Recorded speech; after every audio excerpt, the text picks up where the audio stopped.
alih-alih menyebut kasus ini sebagai kasus tunggal, yaitu kasus bunuh diri, justru saya melihat kedua anak tersebut adalah korban.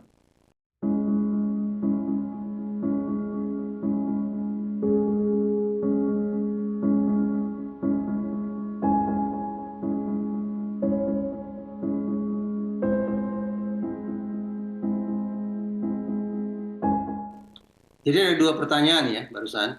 Pertama tentang latar belakang mengapa ada orang yang katanya dalam satu keluarga memutuskan untuk melakukan aksi terjun bebas dari atap apartemen. Kalau kita bicara motif, maka sobat kali kita bicara kasus bunuh diri di Indonesia, ada tiga narasi yang paling mengemuka.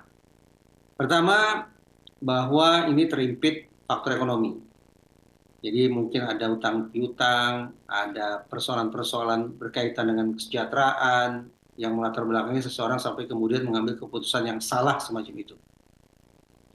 Narasi yang kedua yang sering diangkat adalah barangkali pada pelaku atau para pelaku ada kondisi-kondisi kejiwaan tertentu yang membuat mereka menyikapi situasi, merespon masalah, menilai diri sendiri dengan cara yang tidak lazim, dengan cara yang salah. Dan yang ketiga, dan narasi yang ketiga yang juga acap diangkat adalah terkait dengan adanya keyakinan-keyakinan tertentu. Mungkin ada kelompok-kelompok masyarakat yang menganut aliran atau ajaran tertentu yang sedikit banyak boleh jadi ditafsirkan menjadikan bunuh diri sebagai sebuah jalan keluar. Yang harus saya katakan tampaknya kepercayaan semacam itu sekiranya betul-betul ada, harus dikoreksi secara total. Namun, apapun motifnya, apapun latar belakangnya, menurut saya kita harus kirim pesan yang tegas kepada masyarakat. Bahwa tidak ada pembenaran sedikit pun bagi aksi bunuh diri. Dengan kata lain, tidak ada motif, tidak ada alasan, tidak ada latar belakang yang bisa dijadikan sebagai pembenaran, sebagai justifikasi untuk menjadikan langkah yang sedemikian fatal sebagai sebuah tanda petik jalan keluar. Bunuh diri harus kita anggap sebagai sebuah keputusan dan perilaku yang salah, yang justru melipat gandakan masalah. Karena itu pesannya cuma satu, jangan ditiru. Titik. Nah, sementara terkait dengan apakah ini merupakan peristiwa bunuh diri, memang di masyarakat bahkan otoritas penegakan hukum pun menggunakan narasi kurang lebih ini adalah satu keluarga bunuh diri. Saya pribadi tidak setuju, tidak sepakat dengan penggunaan narasi semacam itu. Kenapa? Sekali lagi kita bicara tentang tewasnya sekelompok orang ya. Ini bukan merupakan aksi individual, tapi aksi sekelompok orang. Karena ini merupakan aksi sekelompok orang, maka sebetulnya kita harus menakar terlebih dahulu. Apakah masing-masing pihak punya kemauan dan antar mereka punya kesepakatan untuk melakukan aksi tersebut. Kalau masing-masing pihak memang punya kemauan dan antar mereka membangun sebuah kesepakatan atau konsensus, maka baru tepat barangkali untuk disebut ini adalah aksi bunuh diri bersama-sama, aksi bunuh diri satu keluarga. Tapi fakta pada kasus ini yang tidak bisa kita elakkan adalah ada dua individu yang masih berusia kanak-kanak. Kita dengan demikian punya kepentingan untuk melindungi terutama kedua anak tersebut.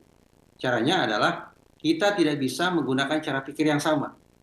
Kemungkinan bahwa anak-anak punya kemauan, lebih-lebih kemungkinan bahwa anak-anak punya kesepakatan untuk melakukan aksi ekstrim semacam itu harus kita buang jauh-jauh. Anggapan bahwa ini merupakan tindakan yang konsensual, tindakan yang dilandasi pada konsensus, itu gugur dengan sendirinya. Karena sekali lagi ada anak-anak yang dilibatkan dalam situasi tersebut. Dengan kata lain, terlepas apakah anak-anak mau atau tidak mau, sadar atau tidak sadar, setuju atau tidak setuju, pokoknya anak-anak harus dianggap sebagai manusia yang tidak mau dan tidak setuju. Tidak boleh ditawar-tawar.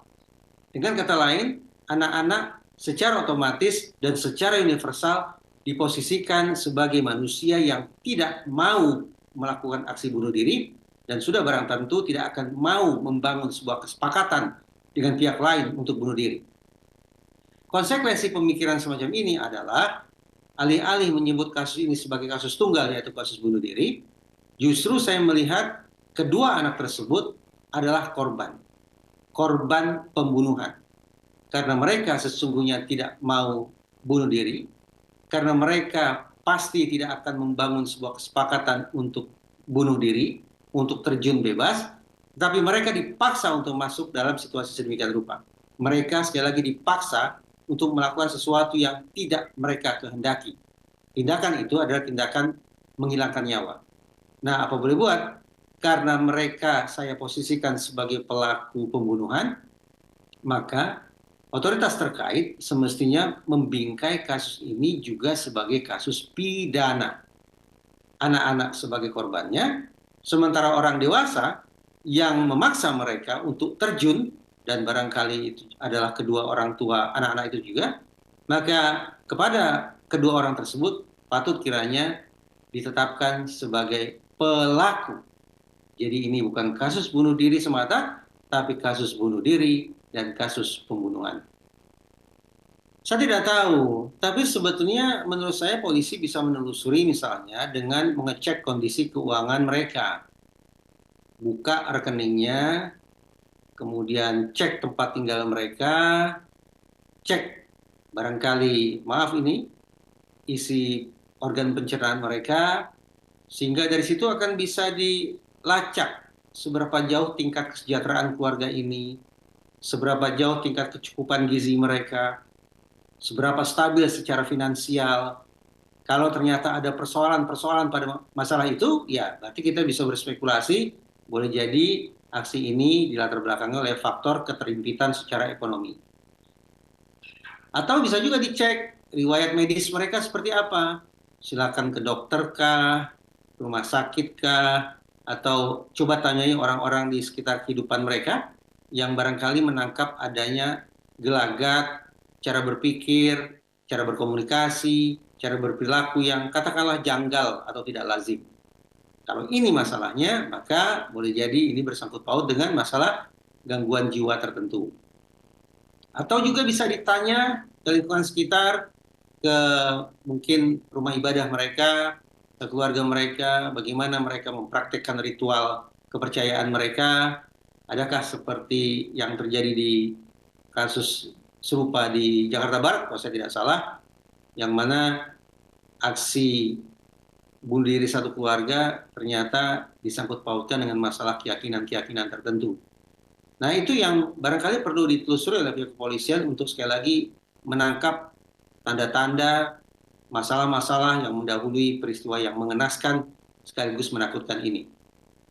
Saya ingin mengatakan, suka tidak suka, masalah bunuh diri di Indonesia sekarang memang harus disikapi sebagai masalah sosial.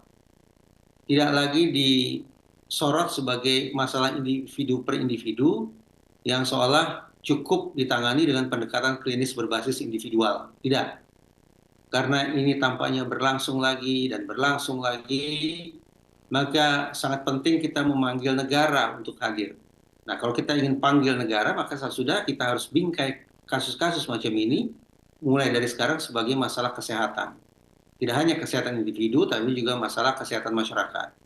Tidak hanya masalah kesejahteraan individual, tapi juga kesejahteraan kolektif, kesejahteraan sosial, dan seterusnya, dan seterusnya.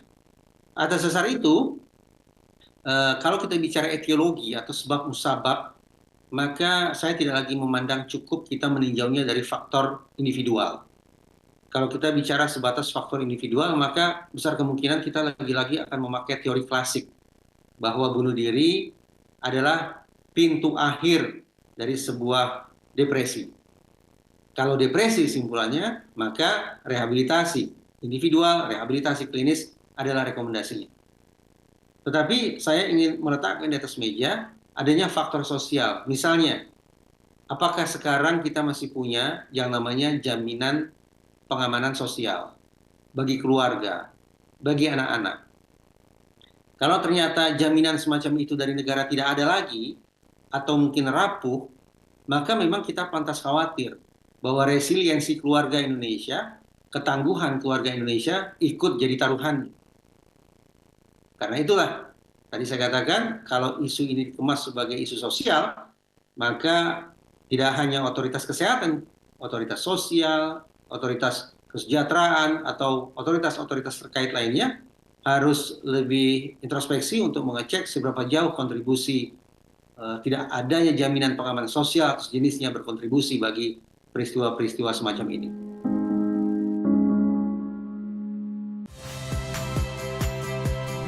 Saya Agin Fridianto.